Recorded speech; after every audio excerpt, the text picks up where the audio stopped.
Welcome students, my name is Dr. Praneeth and today we will see about the cycloalkanes part 2.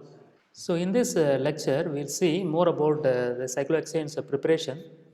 For example, we have seen about the preparation of cyclopropane, cyclobutane, cyclopentane like that. We will see about the continuation of that topic, synthesis of cycloalkanes.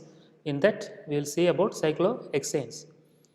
We only know that cyclohexanes is having a 6 carbon atom, right, in a closed ring as shown here, this one, and it is having a molecular formula of C6H12 because the general formula is CnH2n. So if you substitute the n for 6, then you will get it C6H12, and we already know that each carbon contains 2 hydrogen also, right. So it is each carbon, there are 6 carbons and each carbon contains 6 hydrogen atoms. So it is having a total number of 12 hydrogen atoms.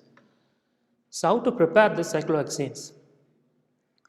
The general synthesis of preparation of cycloalkanes is by catalytic reduction of nickel 2. So nickel is a catalyst in this reaction and we need to heat the reaction at high temperature, for example 200 degrees Celsius.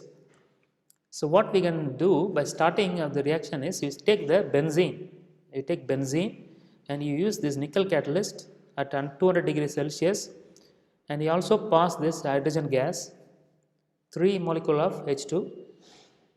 All these 6 hydrogen atoms incorporated in the benzene ring and the double bond gets saturated, means the double bond disappears and the 6 hydrogen atom, 3 into 2, 6 hydrogen atom will get incorporated in the benzene ring to form the cycloalkanes, cyclohexane.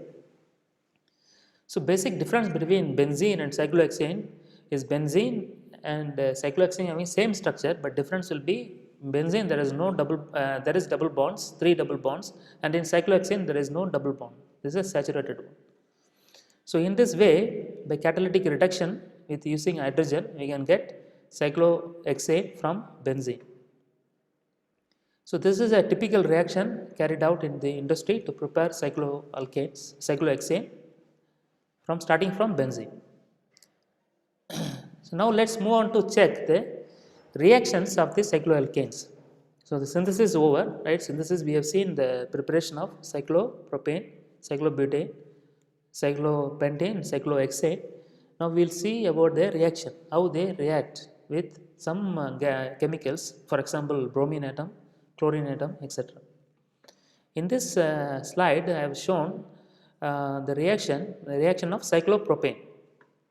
Cyclopropane is a simple triangle shaped molecule as shown here. What happens if we add some bromine gas? So if we add the bromine gas, what will happen? This bromine gas breaks this one of the bonds. There are 3 carbon-carbon bonds, right? So for example, this is one carbon-carbon bond, this is second carbon-carbon bond, and this is the third one, carbon-carbon bond. So when bromine attacks this cyclopropane, it breaks one of the carbon-carbon bond to form this dibromopropane. This is a linear chain compound. Plus 2 HBr, meaning that 2 hydrogen is coming from the cyclopropane, right? It gets removed and 2 bromine got attached. So if we calculate the molecular formula of cyclopropane molecular formula is C3H6. And you can see in this dibromopropane, how many carbon atoms are there? There are 3 carbon atoms, but the hydrogen atoms are reduced. You can see here it is having 6 carbon hydrogen atom, right? And here it is only 1, so it is having 2 hydrogen atom less, and this 2 hydrogen atom is gone to this form the HBr. So this reaction, in this reaction bromine get inserted into the cyclopropane and the ring got broken to form this linear structure where the 2 bromine atom is attached is called as dibromopropane. This is the first reaction of cyclopropane reaction with bromine.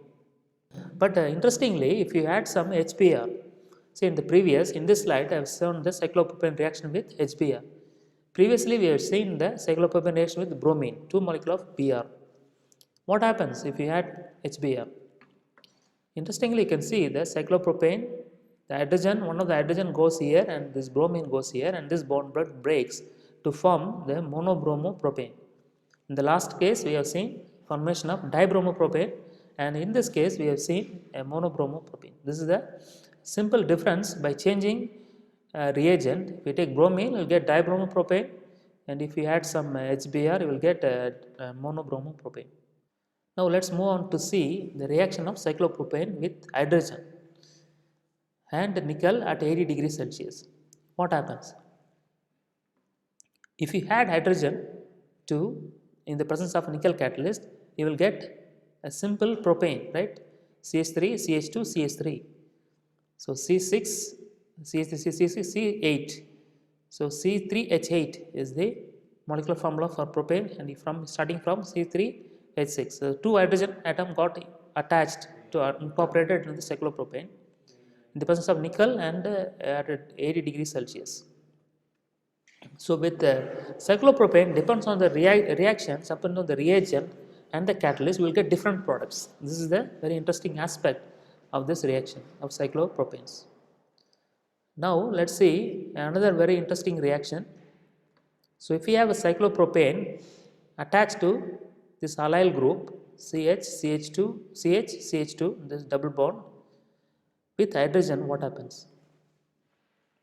You can see here, this is the name of this compound is cyclopropyl ethane, because it is a cyclopropyl group and you have this ethane group, right? CH2 is the ethane group. What will happen if we have added hydrogen? So cyclopropyl ethene reacts with hydrogen using this palladium catalyst.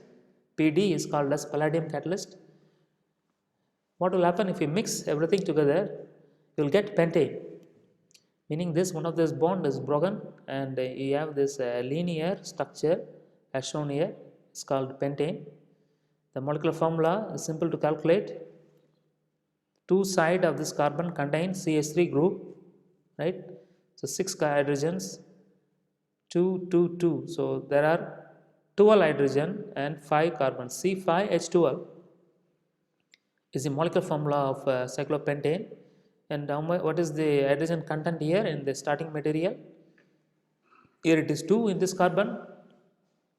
In this carbon is 2, here it is 1. So total is 5, 6, 7, 8. There is 8 carbon here, 8 hydrogen here.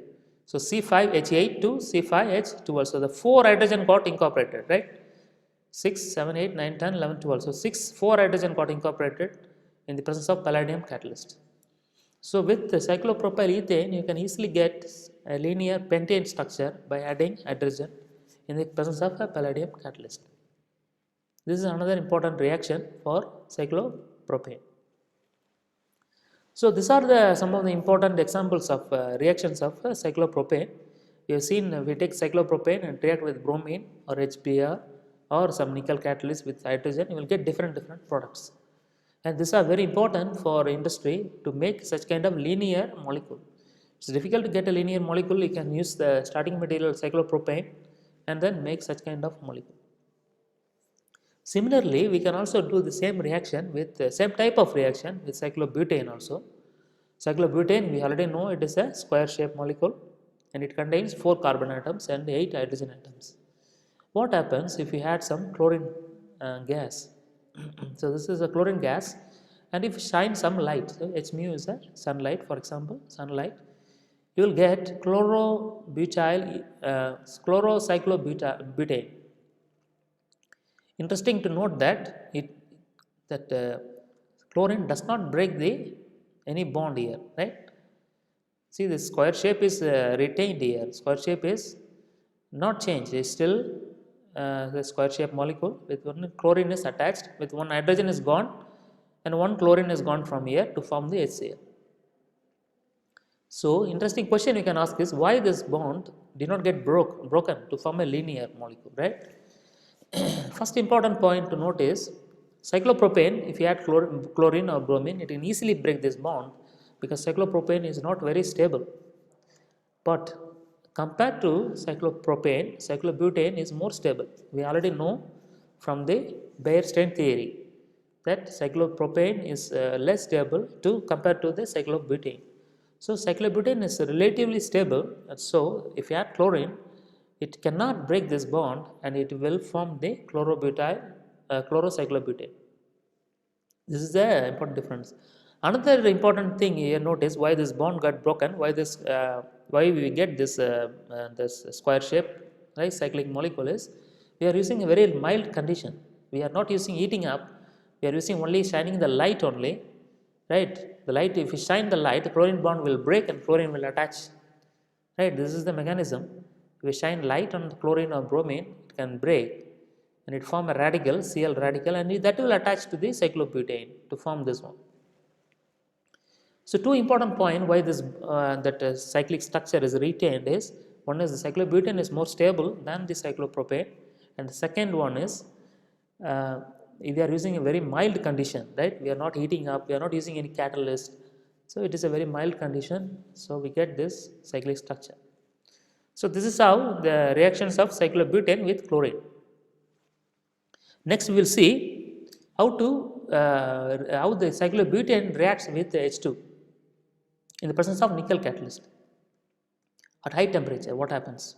So, it is a relatively not mild condition, relatively a robust condition where we are using catalyst and also we are heating up the reaction, right? We are using 80 degrees Celsius to heat up the reaction. So, in this case, this cyclic structure got broken. This is a very important point to note here. Cyclobutane got broken. The bond, one of the bond is broken here to form the linear structure. So, that is how we get this butane CH3, CH2, CH2, CH3, right? There are 4 carbon, 1, 2, 3, 4 carbons atoms are here. We will get butane by this reaction, by the treatment with cyclobutane plus H2, the presence of nickel at 80 degrees Celsius. So, these are the two important reactions of cyclobutane. Now, let us move on to check the reactions of cyclohexane. Cyclohexane, we already know it is a cyclic structure having 6 carbon atoms, right? So, if it undergo oxidation reaction, so this is oxidation reaction where we add this potassium permanganate, KMnO4. O is meaning, O is the square bracket is meaning is oxidation reaction. What happens is the oxygen will incorporated in the cyclobutane, this is cyclohexane, right? This is cyclohexane molecule to give to give this adipic acid. This is adipic acid. Okay, this is adipic acid where 4 carbon atoms got incorporated. This 4 oxygen atom got incorporated and this bond is broken. So, we already know that what is meant by oxidation reaction, right? Oxidation reaction is the incorporation of or addition of oxygen atoms. So, you can see here the starting materials in cyclobutane there is no oxygen atom, but in the in the adipic acid we have 4 oxygen atom incorporated in the product. So, this is an addition of 4 oxygen atom, it is called an oxidation reaction. That is why it is written cyclohexane undergo oxidation reaction to give adipic acid as a product.